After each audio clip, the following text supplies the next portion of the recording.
Good evening. I trust that you're having a fantastic Friday evening so far. You are just in time for TV47 weekend. Remember, you can interact with us at TV47 Kenya across our social media platforms. But first, let's take a look at the highlights. Tonight, legal showdown as 4 days of BBI appeal case hearing comes to a close. My lords, when you come to the court, you must come with clean hands. The president has not come to this court with clean hands at all. And if they want to change the constitution, let them follow the proper procedure, one amendment at a time. Eyes now on 7 appellate judges. Also, return the favor. ODM leader Raila Odinga tells Central Kenya residents. Na kama viatu inakuuma, unafanya nini? Tunapanua. Hiyo ndio sababu sisi tukaleta hii inaitwa BB. This as he promises Kenyans of the BBI reggae dance soon. Plus, Oldonyero students descend on teacher with blows of enforcing an unpopular no-sharing plate rule at the school.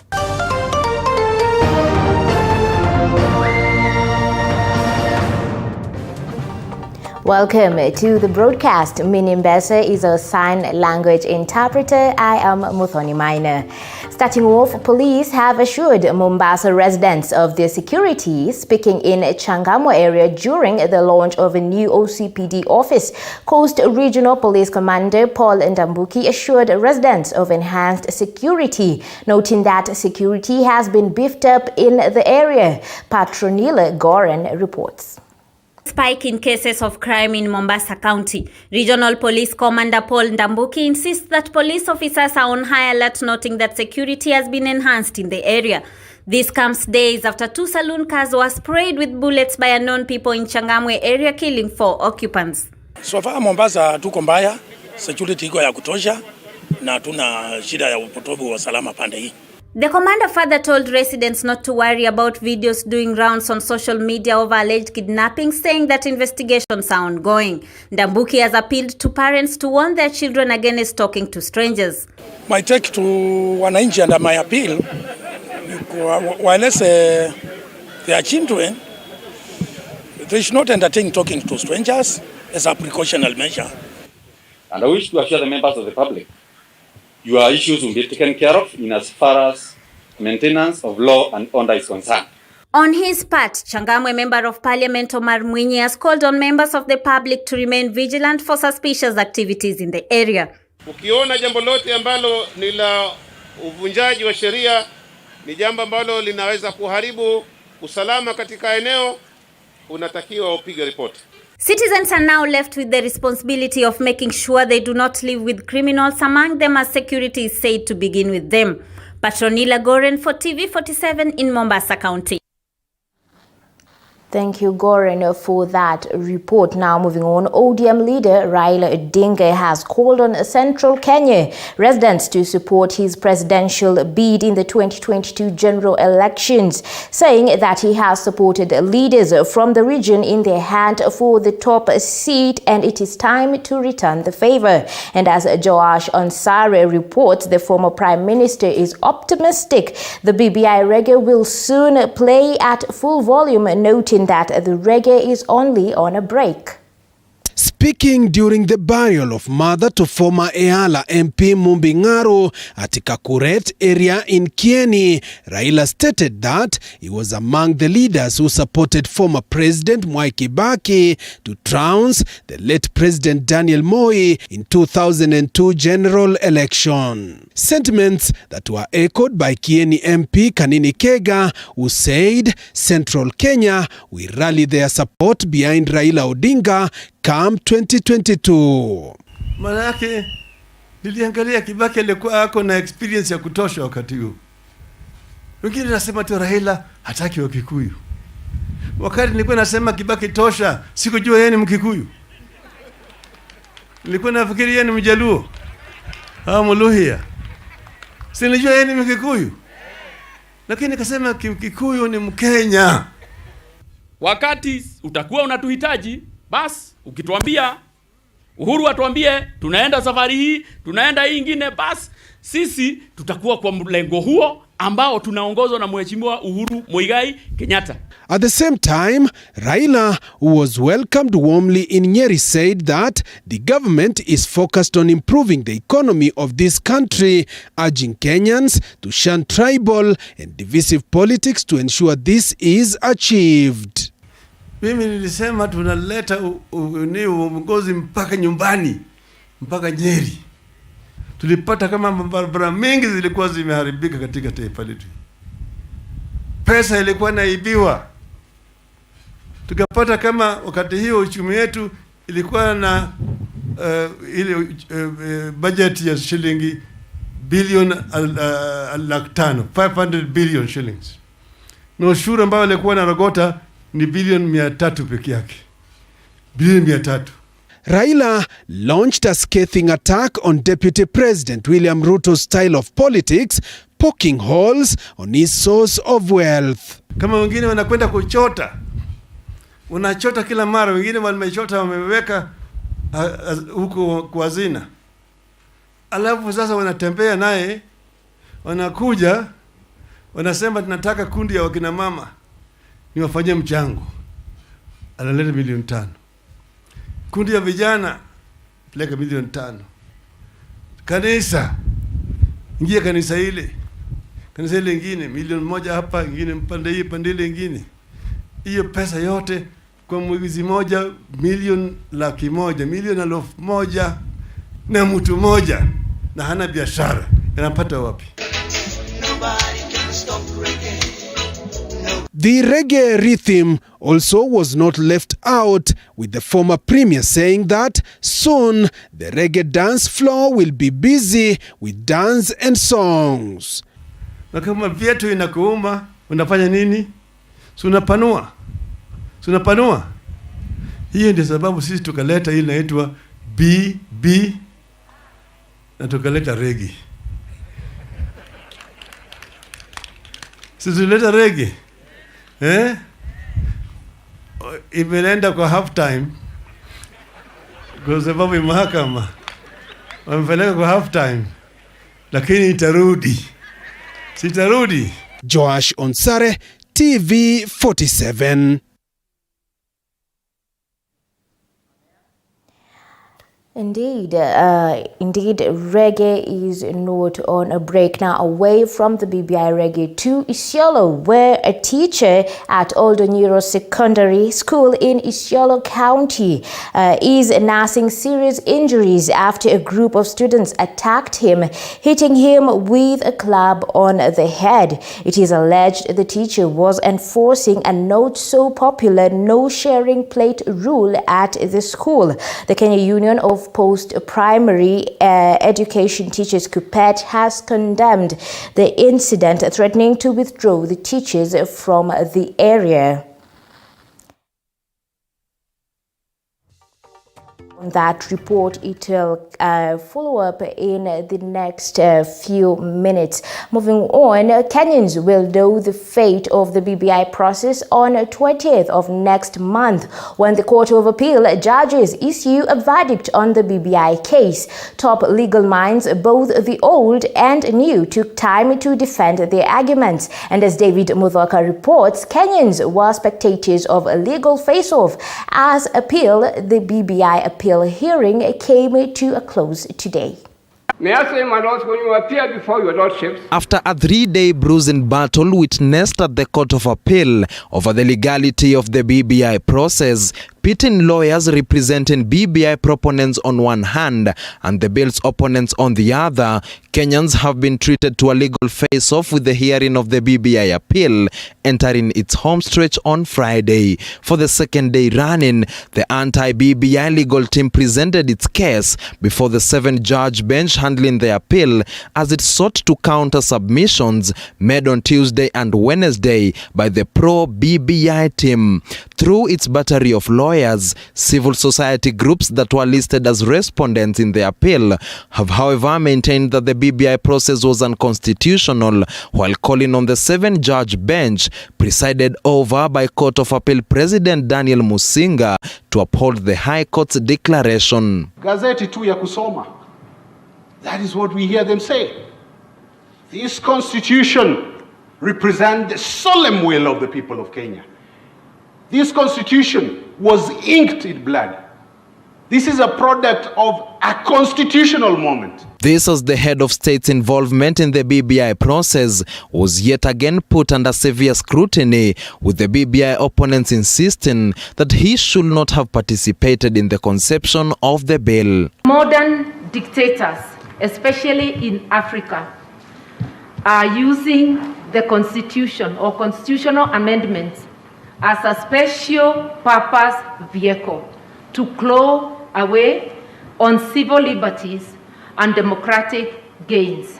The respondents further took issue with some of the president's remarks towards the judiciary, reiterating that they were made to undermine its independence and that the judiciary should retaliate. My lords, when you come to the court, you must come with clean hands.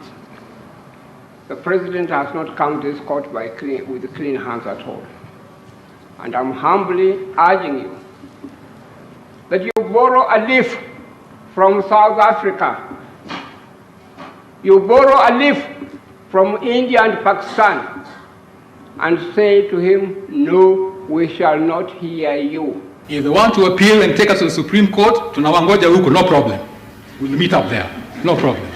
But in terms of proper jurisdiction, I mean, they shouldn't waste anybody else's time. This thing should end at this appellate level.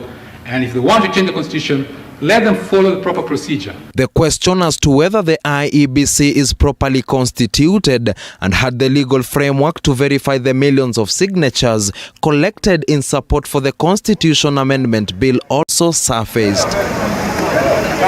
The respondents adamant that the electoral body shot itself in the foot by going ahead with the verification exercise amid the glaring gaps, thus jinxing the entire BBI process. It lacked the sufficient legal and regulatory framework to process the draft amendment bill.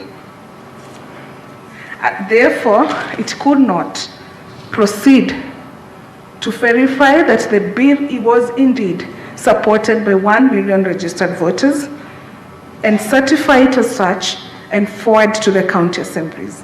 And as to whether the BBI process stayed on track, the respondents insisted that the BBI Secretariat put the cart before the horse, citing how public participation was done way after the bill had been drafted. It happens too late in the process, after all the issues and all the agendas have been framed, and most of the decisions have already been arrived at. We submit that the BBI constitutional amendment process failed to reach this threshold of authentic, effective public participation. The showdown that was a race against time and a tough balancing act for the bench will, however, not go without a few light moments as lawyers negotiated for extra seconds to make their submissions in vain. But be mindful about your time, eh? No, I know my lords, as usual, you'll be kind to me. No, not today, Dr. Haminwa, Senior Counsel. You have precisely 23 minutes now remaining. Ahead of the August 20th Judgment Day, the bench now has slightly over a month to determine the BBI fate. You can see the volumes of papers and documents that we must plow through. We will do that and we'll give our judgment on 20th August 2021 at 9 a.m. A decision to overturn the High Court ruling might turn the volume back up for the BBI reggae, while the decision to uphold the ruling might mute the BBI tune altogether. David Mudhoka, TV47, Nairobi. Thank you, David Muthoka, for that detailed report. As we have seen lawyers from both sides having mounted spirited arguments there. And now as we wait for the verdict on the BBI appeal, which will be issued on the 20th of August by the appellate court. Now it's time to take a short break. We'll be right back with more. Up, vasectomy is slowly gaining momentum in Siaya, with men seeking to ease family planning burden among women.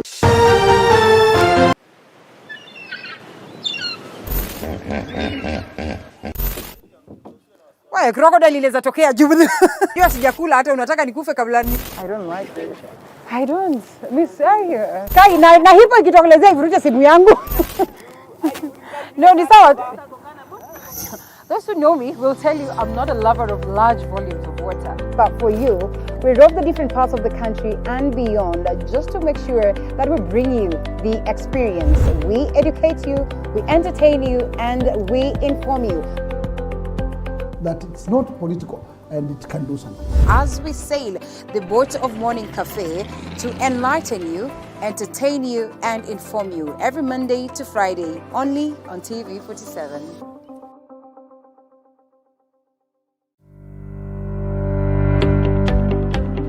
Excuse me, you dropped a coin. Just 5 shillings. 5 shillings?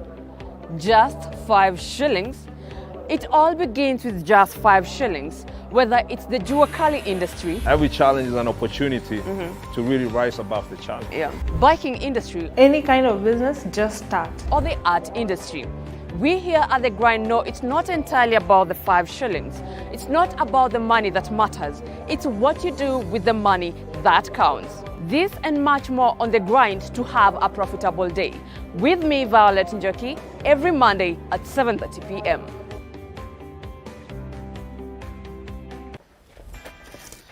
Woo.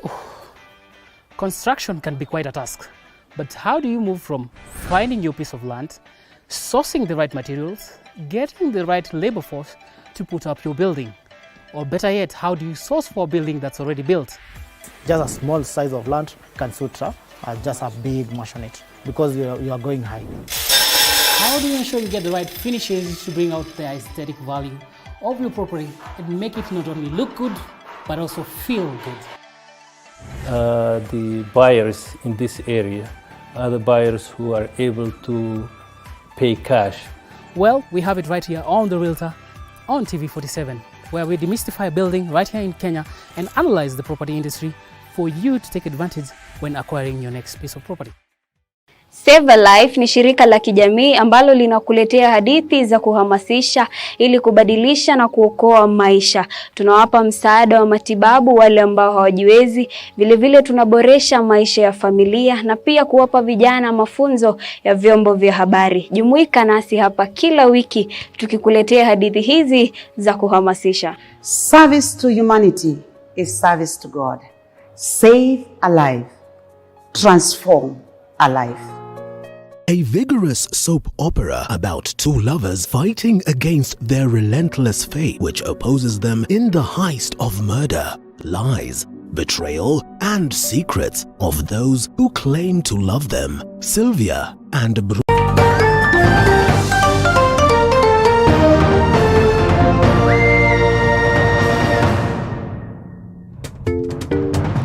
Welcome back. Now, a teacher at Oldo Neuro Secondary School in Isiolo County is nursing serious injuries after a group of students attacked him, hitting him with a club on the head. It is alleged the teacher was enforcing a not so popular no sharing plate rule at the school. The Kenya Union of Post-Primary Education Teachers, KUPPET, has condemned the incident, threatening to withdraw their teachers from the area should stern action not be taken against the students. Zainab Mohammed with the story. On Wednesday evening, Pius Mugambi, a mathematics and physics teacher at Oldo Neuro Secondary School in Isiolo County, found himself in hot soup after a group of students attacked him on his way to the shop, hitting him with a club on the head. Nilimlazimisha tupe mkopo, alinipiga nikapiga nduru, au walimu wakakuja akanisaidia. Kutoka hapo tukaandikisha statement kwa polisi. Sasa njana ndio aliniataki wakati na walikuwa na wengine. Pius, who has been teaching at the school for close to 3 years now, was attacked following a new rule he enforced at the school that prohibited students from sharing a plate during meals, as is commonly practiced in the Samburu culture. Niliweka sheria ya kwamba kila mwanafunzi lazima akuwe na kikombe na sahani, na wao walikuwa wanataka kutumia sufuria moja kwa sababu wote ni mirani. Unasema hawezi kulia kwa sahani moja moja wakionekana kwa sababu wao ni mirani na wametahiriwa. Kenya Union of Post-Primary Education Teachers KUPPET has strongly condemned the incident, saying cases of indiscipline among students in the area have been on the rise. In February this year, 7 students from Waso Secondary School in Isiolo were arrested for beating up a male teacher. It is alleged the students ganged up and roughed up the teacher after he punished them. Kama KUPPET hatutakubali. Tulisema sisi we are here to stand for the right of the teachers. Niko na incidents 3 zenye, this is the 4th incident yenye it has not been catered for. Ambao tunafunza watoto wale ni wakati ambapo sasa tunasimama na kusema hatutakubali hili. Kwa sababu mwalimu kabla aweze kufunza pale vyema lazima akuwe amehakikishiwa security. Na kachifu hiyo jambo ama kitendo ambayo ilitendeka Oldonyiro ati wanafunzi wakachapa mwalimu. Hiyo ni kitendo mbaya kabisa, na ninaamini kwamba hakuna morani yako shule, wale wako shule ni wanafunzi. The union is now threatening to withdraw their teachers from the area should stern action not be taken against the students. Zainab Mohammed, T47. Such a maddening report there now. Still in Isiolo, residents have appealed for security apparatus to intervene and restore sanity in the county following a spate of banditry attacks. Earlier, drama ensued in Isiolo after a woman representative was attacked while visiting victims of banditry attack in the hospital. Lakshad Laban with the details of Isiolo security situation. Pikiwa jana kwa boma ng'ombe na Samburu.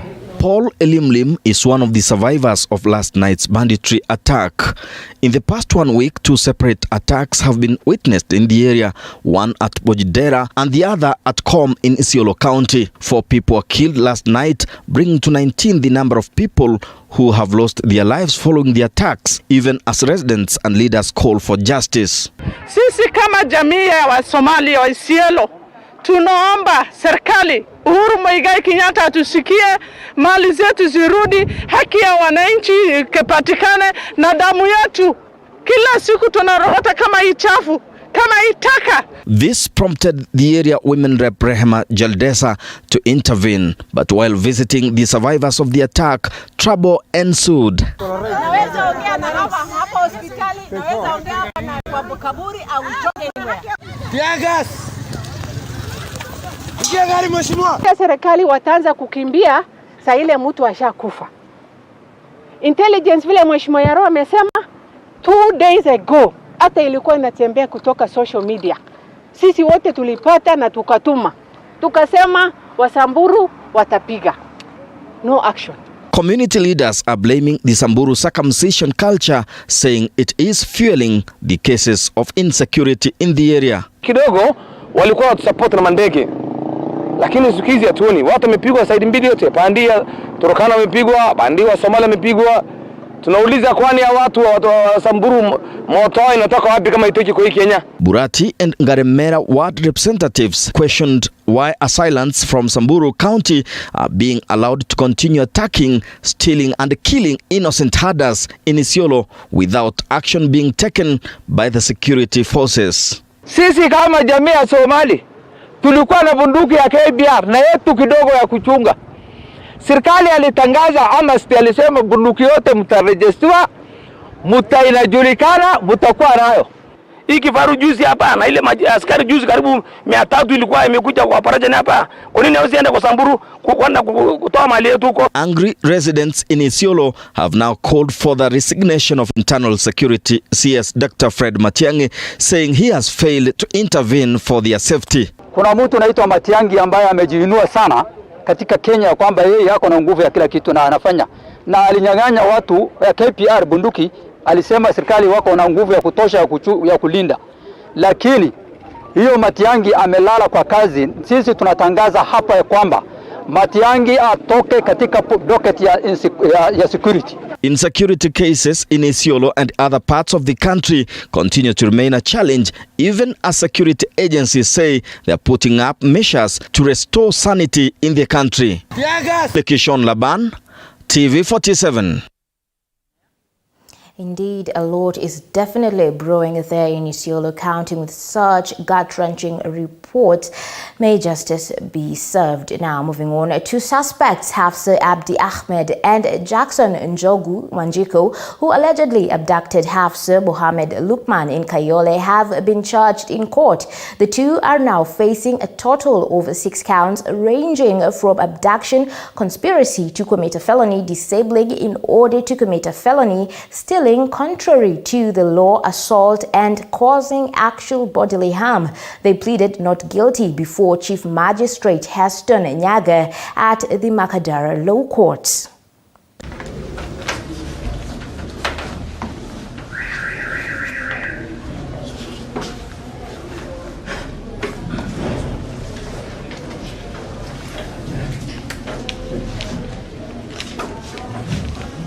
Nashtakiwa na shtaka la kumteka nyara Hafsa Mohammed Lukman, madai ni kuwa katikati ya tarehe 15 mwezi wa 6 mwaka huu na tarehe 20 mwezi wa 6 mwaka huu, sehemu za Kayole Junction, Jiro Sub County hapa Nairobi, mkiwa na wengine ambao wako mbele ya koti, mlimteka nyara Hafsa Mohammed Lukman, kweli au la? Naanza na Hafsa Abdi Mohammed. Jackson Njogu Wanjiko, kweli au la? Kaendelea na kufanya hilo tukio la kumteka nyara huyu Hafsa Mohammed Lukman, na kwake ukaweza kuiba kutoka kwa akaunti yake ya Kenya Commercial Bank KCB account number 126383288 shilingi 1615. Now for the medical report on the question of torture, we shall be seeking for summons for this doctor.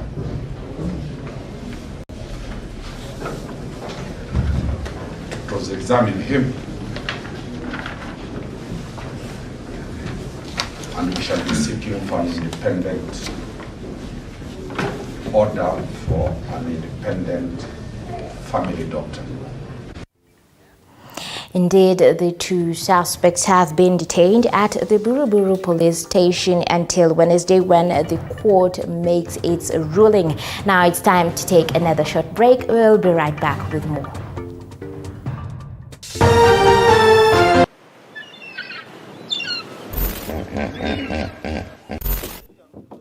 Why crocodile inaweza tokea juu.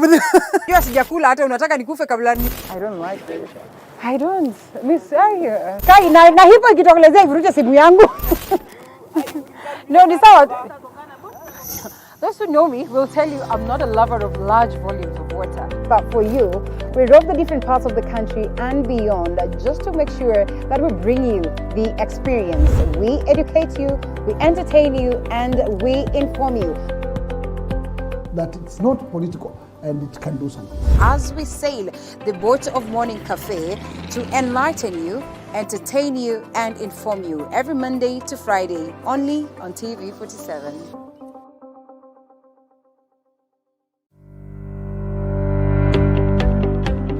Excuse me, you dropped a coin.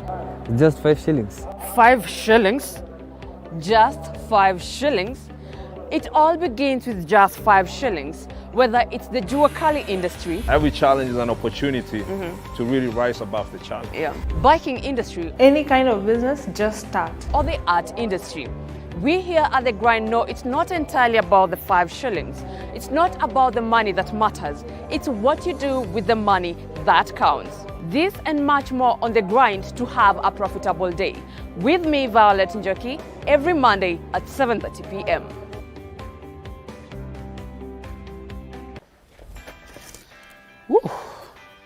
Construction can be quite a task, but how do you move from finding your piece of land, sourcing the right materials, getting the right labor force to put up your building? Or better yet, how do you source for a building that's already built? Just a small size of land can suit just a big maisonette because you are going high. How do you ensure you get the right finishes to bring out the aesthetic value of your property and make it not only look good, but also feel good? The buyers in this area are the buyers who are able to pay cash. Well, we have it right here on The Realtor on TV47, where we demystify building right here in Kenya and analyze the property industry for you to take advantage when acquiring your next piece of property. Save a Life ni shirika la kijamii ambalo linakuletea hadithi za kuhamasisha ili kubadilisha na kuokoa maisha. Tunawapa msaada wa matibabu wale ambao hawajiwezi, vile tunaboresha maisha ya familia na pia kuwapa vijana mafunzo ya vyombo vya habari. Jumuika nasi hapa kila wiki tukikuletea hadithi hizi za kuhamasisha. Service to humanity is service to God. Save a life. Transform a life.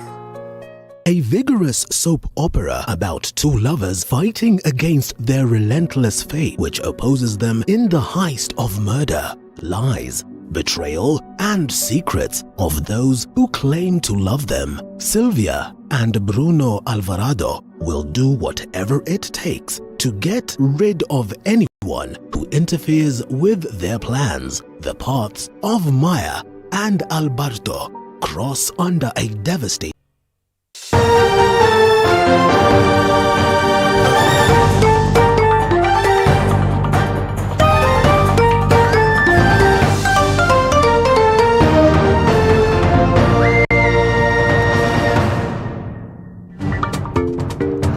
Welcome back. And now, despite the government's warning that the country is headed into a fourth wave of the coronavirus, Kenyans have continued to disregard the COVID-19 containment measures. A majority do not wear face masks, with hand washing left for meal times alone. Majority of Kenyans continue to disregard COVID-19 protocols and guidelines despite a warning from the Ministry of Health that the country may experience a fourth wave mid-July. A section of Kenyans we spoke to say poor economy that has been ravaged by the COVID-19 pandemic has left them jobless, with majority concerned about how to put food on the table with little concern about the coronavirus. Tumefinyika kununua maski kwa kila siku kwa sababu zile barabara tunazotembelea ni za korogezo, ni za vumbi. Unaenda skuli mbili unarudi kununua maski ya 10 bob. Na ukiangalia ununua maski ya 10 bob umepepa mahali pa 50 bob. Huku kitu imetukalia sana ni corona na maisha kukauka tu, pesa imepotea tu hivyo. Lakini tutaomba tu Mungu itaisha corona. Majority of businessmen in most markets in Embu County do not observe the COVID-19 guidelines, and especially in the Miraa markets. Naangalia hata vile ambavyo tumekaa. COVID-19 haijaisha. Iko na changamoto kidogo kwa sababu ukinunua barakoa asubuhi, saa 4 lazima ununue ingine, saa 7 lazima ununue ingine, na jioni lazima ununue ingine. So tukihesabu hiyo pesa itakuwa 40 shillings. Barakoa kwa saa hii ikikuja mwanzo ilikuwa ni 50 bob, 100.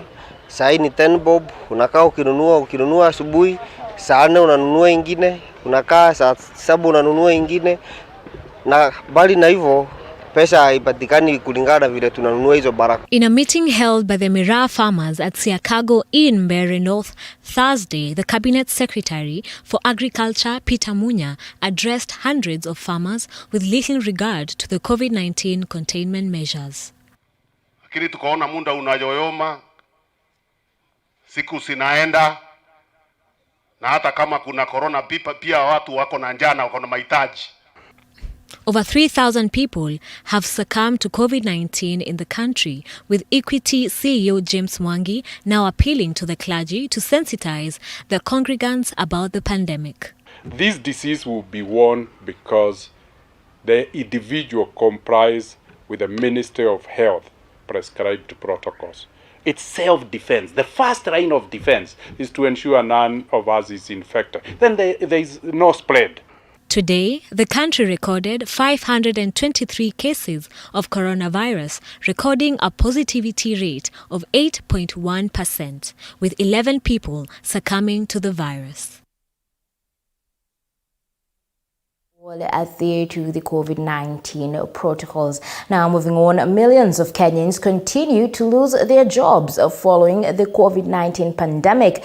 Business continue to close down because of short working hours, rendering thousands jobless, with a majority of those affected being the youth. Our reporter James Okoth with the details. Addressing journalists in Alego Songa, Siaya County, Nairobi University lecturer Dr. Nicholas Kut urged employers to stop seeking for employees with experience, noting that this presents a challenge to fresh graduates. We have young people who have just left university. Others have done post-secondary training, but they cannot be employed because people stress so much on the experience. Yet these people are qualified in their various areas where they should be let loose so that they can be employed and get job during the time, get experience during the time they are on job. The former CEC has also faulted the Higher Education Loans Board for harassing fresh graduates, saying they need to be given enough time for them to start repaying their loans. We want to say that this is attached to employment. You'll find that one person has finished university, the person has not even started working, then these people start imposing the payment conditions, failure of which the person is taken to CRB.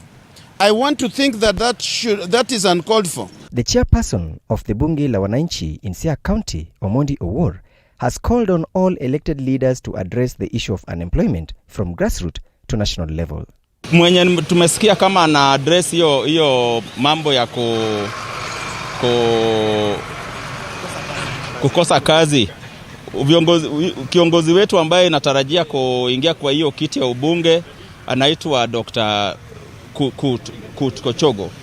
Huyo ndio viongozi ambaye tumesikia kama anachukua jukumu yake kuongea kwa redio, kuongea na wananchi kuhusu hiyo mambo ya kukosa kazi kwa vijana. Other sectors, including the hotel and transport industry, have not been spared from the effects of the COVID-19 pandemic, the extension of curfew worsening the situation. The situation has forced many businesses owners to scale down their employees. Freddy Kouma Adera, a businessman, now says he is now in charge of supervising his employees after sending home 15 employees, including the supervisor. Before COVID, I used to have around 15 employees, but right now I've scaled down my employees, and I think I used to have a supervisor. Even now I don't even have a supervisor because now I act as the supervisor. I've even reduced the number of employees, so it has really affected us. James Okoth reporting for TV47 in Alego Songa, Siaya County. Moving on, cases of child abuse continue to rise in Baringo County, with negligence among parents cited as a major cause. And as Lekishan Laban reports, the situation has been worsened by the ongoing drought that has forced children to walk for long distances in search of water, exposing them to sex pests. Speaking during the launch of the Child Protection Strategy in Baringo County, World Vision Director Lillian Donzo said the water shortage occasioned by the ongoing drought in the county has forced children to travel for long distance in search of water, subjecting them to sexual harassment and assault, leading to early pregnancies and marriages. So our focus is to make sure that the Kenyan child not only survives but thrives. There are so many issues that are causing child vulnerabilities here in Kenya. There's a lot of violence that children are experiencing, children excluded from education, children forced into child marriage, children subjected to FGM. Baringo region has continued to report a decline in school enrollment, especially for the girl child, with drought and banditry witnessed in the area worsening the situation. Mkikaa tu mwezi moja mbili unaona mtoto amepata mimba kwa sababu ya kukaa mtoni, kucheza, tukiona hata enrollment ya wanafunzi iko chini kiasi. Maana watoto wengi wanapotelea hiyo wakati inasemekana wanaenda kutafuta maji, kupeleka mifuko kutafuta maji sana, especially kwa mtoto msichana. Maana utakuta wengine labda wamepachikwa mimba kupitia ile masaa ya kutembea usiku kuchota maji. Statistics show that more than 100 cases of child abuse were reported in Baringo in the year 2020, with more than 300 cases reported by June this year. This even as Labour CS Simon Chelugui affirmed the government's commitment to arrest the situation. Child labor is an abuse, is treated as violence against children, and any form of abuse of that kind, including tracking water, and also issues of defilement and rape and early marriages, are all treated as violence against children. Our objective as a ministry, together with our partners, is to end violence against children in Kenya. My ministry is also involved in other child protection strategies, which include participation in multi-agency efforts to eliminate FGM and gender-based violence. Cases of abuse and defilement continue to rise in the area, with stakeholders now expressing concern over the future of the girl child. Lekishon Laban, TV47.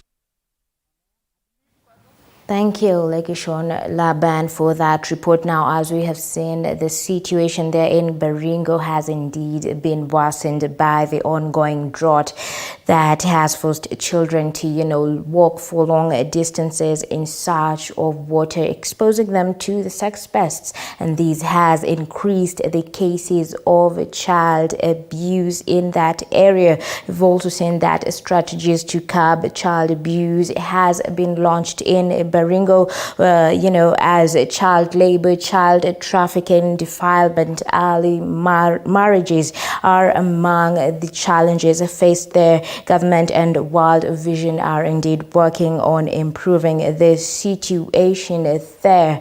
Now, remember, you can also text us and send your feedback at 22047. You can also send your feedback to us at TV47 Kenya across all social media platforms. Now let me sample a few there from Facebook. I can see Eric saying that he is definitely tuned in. I can see Sarah saying that she is tuned in as well from Kanamai. I see you, Peter, there. Thank you so much for tuning in from Isiolo.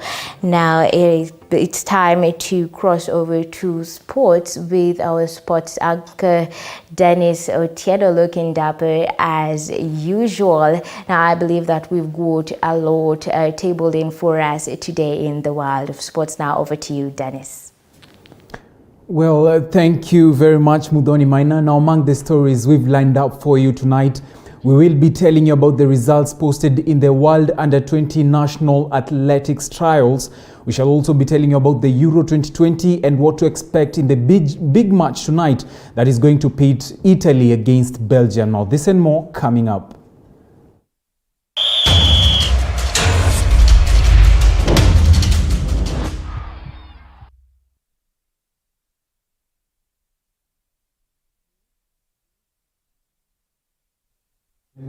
And it's time for the sports news with me, Dennis Otieno. Now let's start off with matters athletics. Now the national trials for the World Under-20 Championships entered day 2 at the Kasarani Stadium, with several athletes getting a nod for the global event that will be staged here in Nairobi next month. Athletics Kenya will name the team that will represent Kenya at the championship when the trials come to a close on Saturday. Mercy Kuloba was at the Kasarani Stadium and filed the following report.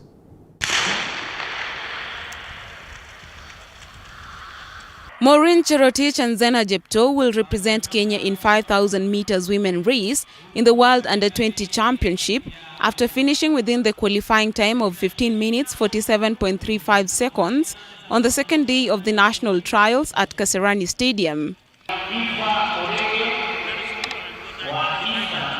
Cherotich clocked 15 minutes and 44 seconds as Jepto came in second, timing 15 minutes 46.02 seconds. Nawaambia wa Kenya nitakuja kushinda, nitachukua number 1. Mercy Chebet, Sharon Morara and Joy Akinyi starred in the 100 meters women's semi-final, though fell out of the 10.8 seconds qualifying mark and now shift their focus to improving on their speed in the finals on Saturday. In 200 meters semi-final, Sylvia Chelangat and Lois Morara missed out with a few seconds on the 24.35 seconds qualifying time despite cruising to victory. 400 meters men final, Noah Kibet emerged top ahead of Emmanuel Wanyonyi, Kenneth Kimutai, Evans Koskei, Brian Kiptum, Eli Kibet, Kenneth Kipkemoi, and Duncan Kangere, who all finished in the qualifying time of 1 minute 50.80 seconds. Ilikuwa hii kuja kuingia under 20 junior na ni qualify time. Na bado sijatosheka na item yenye nimepiga siku leo. Kwa hivyo nataka nikirudi tena Machakos niweke bidii ndo tukigojea hiyo under 20 ikikuja ndo niweze kuwakilisha Kenya. The national trials end on Saturday with Athletics Kenya selecting the team for the World Under-20 Championship that is slated for August 17 to 22nd at the same venue.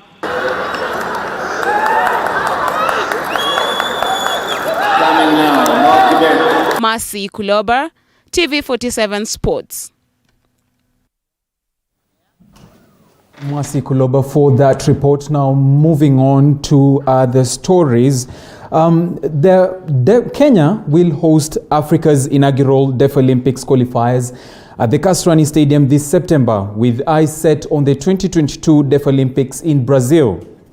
The National Deaf Basketball and Football Associations are already in the process of selecting the teams that will seek to secure Kenya's participation in the continental event that will be staged in the South African nation.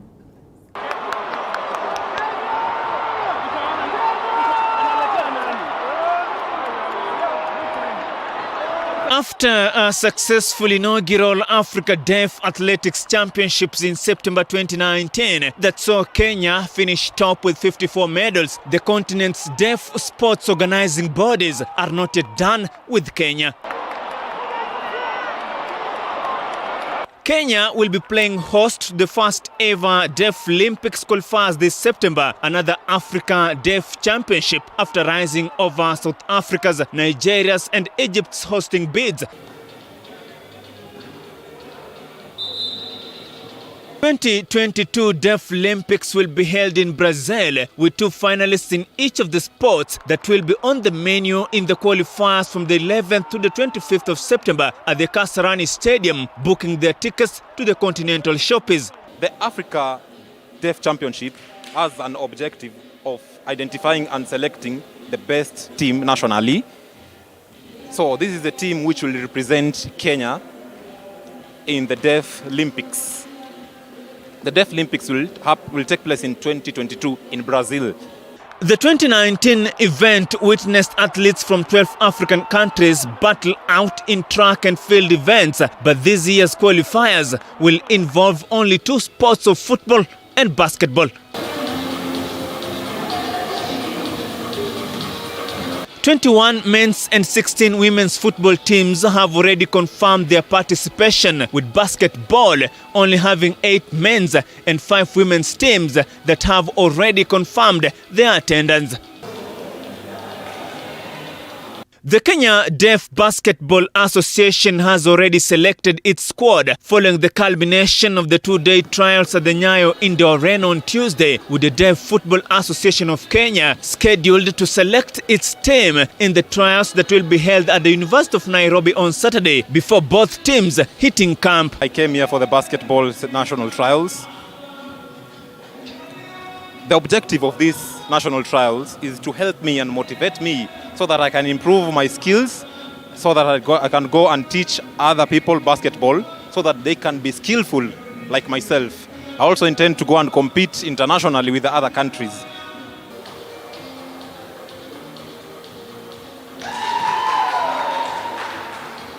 After a successful Africa Deaf Championships in 2019, Kenya is yet again bracing up for the 2022 Deaf Olympics qualifiers here in Nairobi, with the relevant federations facing a race against time to have their teams in order. For TV47 Sports, I'm Julius Juma. Well, what a story done by Julius Juma. Thank you, Juma, for that report. Now, moving on to an international front.